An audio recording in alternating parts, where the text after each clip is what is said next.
Bonjour à tous. J'ai appris que Nicolas Bedos avait été jugé hier dans une affaire d'agression sexuelle et ça me rappelait que j'avais pris son thème en exemple il y a quelques mois dans une vidéo sur les transits de Pluton et notamment sur les moyens de nuancer, d'affiner leur interprétation. Je vous mets le lien dans la description.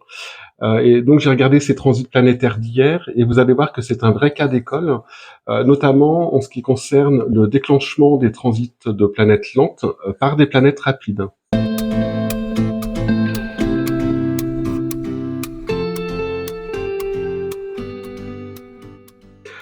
Voici le thème astral de Nicolas Bedos.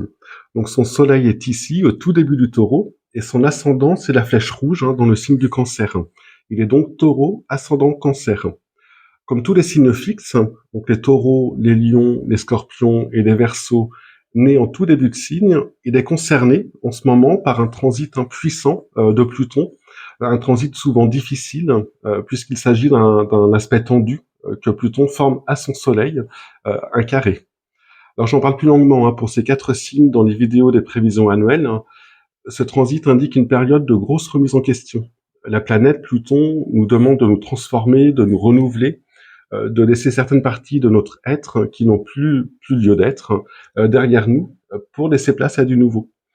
C'est une période souvent très déstabilisante qui nous bouscule, qui est parfois vécue comme une crise d'identité.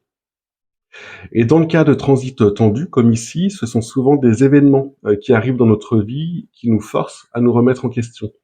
Et ces événements sont généralement inconfortables, voire carrément pénibles à vivre. Alors je précise que ce transit peut aussi être vécu de façon très intérieure, par une crise personnelle, sans catastrophe qui arrive dans notre vie.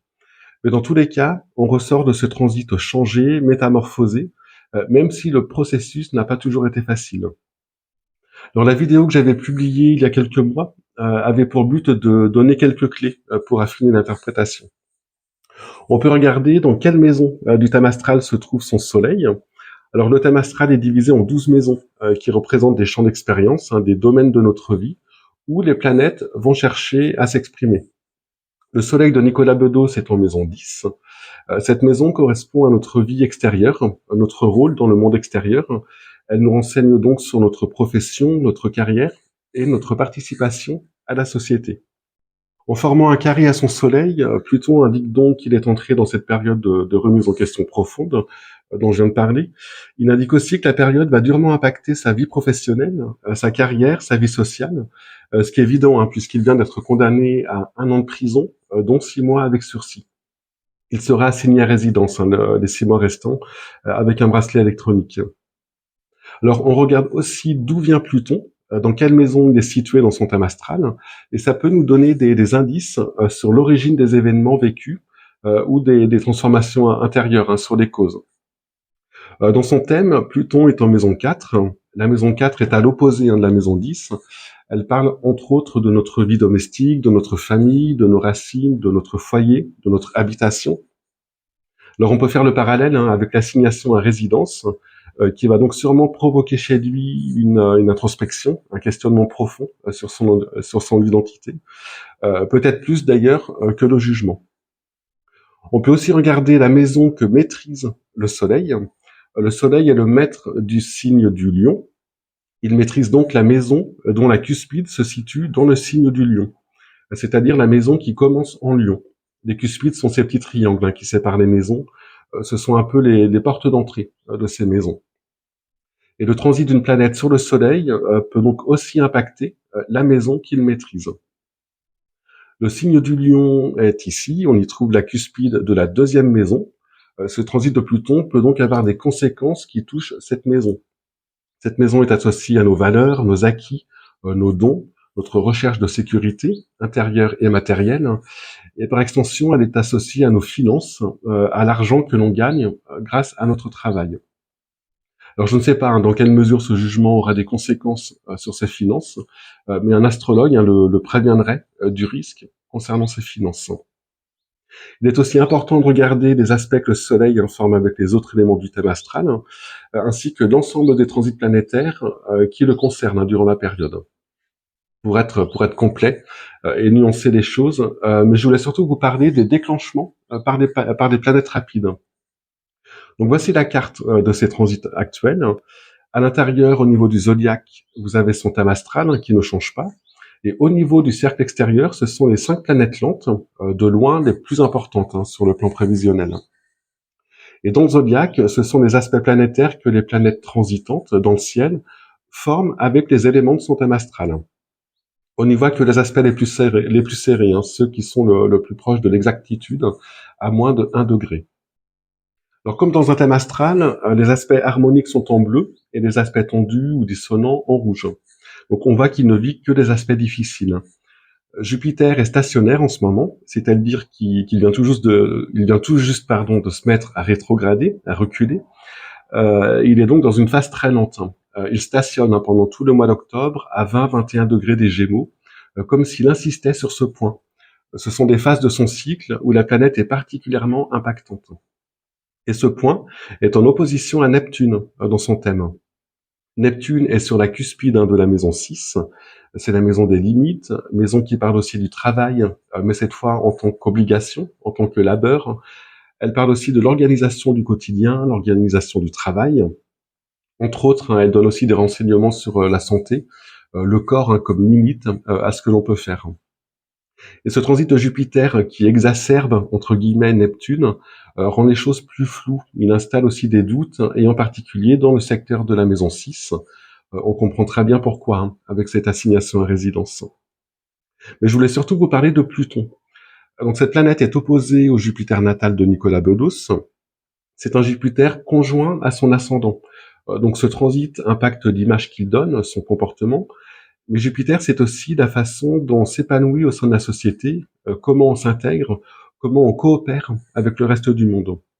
Alors on comprend comment Pluton chamboule ces notions en ce moment pour lui. Et le transit le plus important de Pluton, c'est donc ce carré au Soleil. C'est un transit qui a débuté pour lui en février 2024, lorsque Pluton a formé une première fois le carré exact à son Soleil, et qui va se poursuivre jusqu'en décembre 2024, date de la dernière formation de l'aspect exact.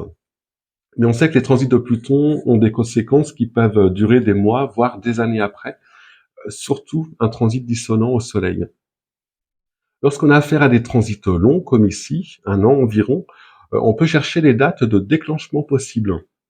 Ce sont des moments où des planètes bien plus rapides, et en particulier le Soleil ou Mars, des planètes de feu très énergiques, vont elles aussi former un aspect fort, donc une conjonction, un carré ou une opposition, à l'un des 2 éléments concernés.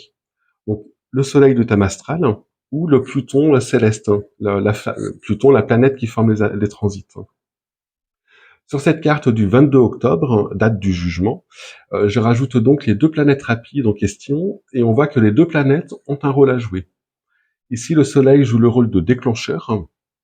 Alors je précise qu'il avance de 1 degré par jour, et ce jour-là, donc, il est pile carré à Pluton dans le ciel, c'est un aspect céleste. Les 2 sont à 29 degrés. Et le Soleil céleste est aussi en opposition au Soleil de son thème astral. On est à 1 degré de l'aspect exact.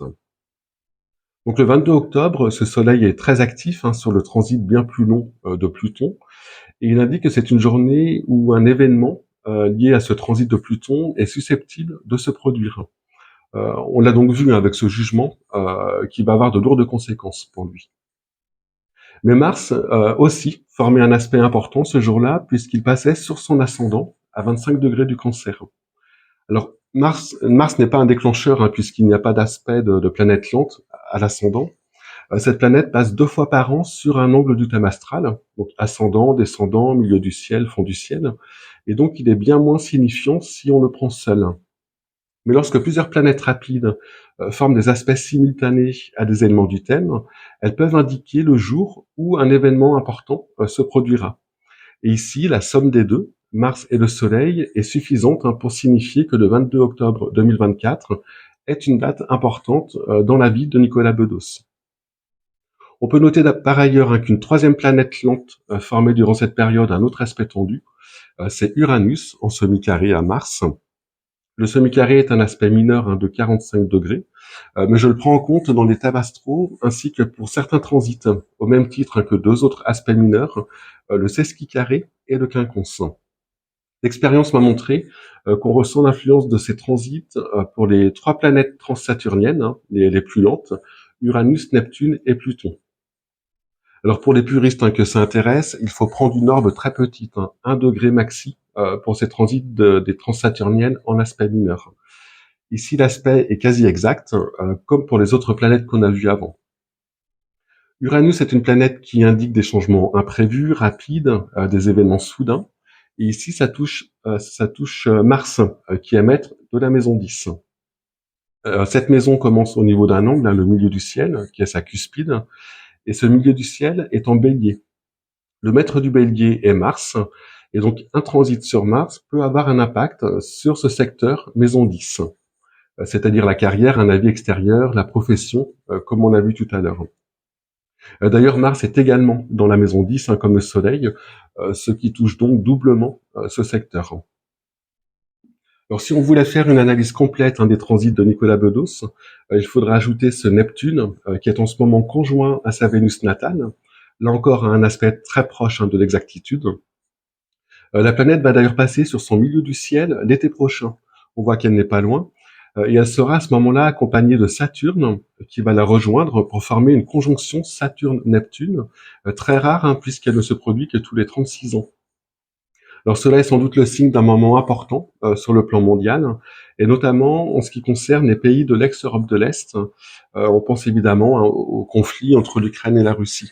J'en ferai une vidéo dédiée. Mais cette conjonction touchera donc personnellement Nicolas Bedos, et plus exactement son milieu du ciel. Donc pour lui, ce sera sans doute un moment clé concernant sa vie professionnelle.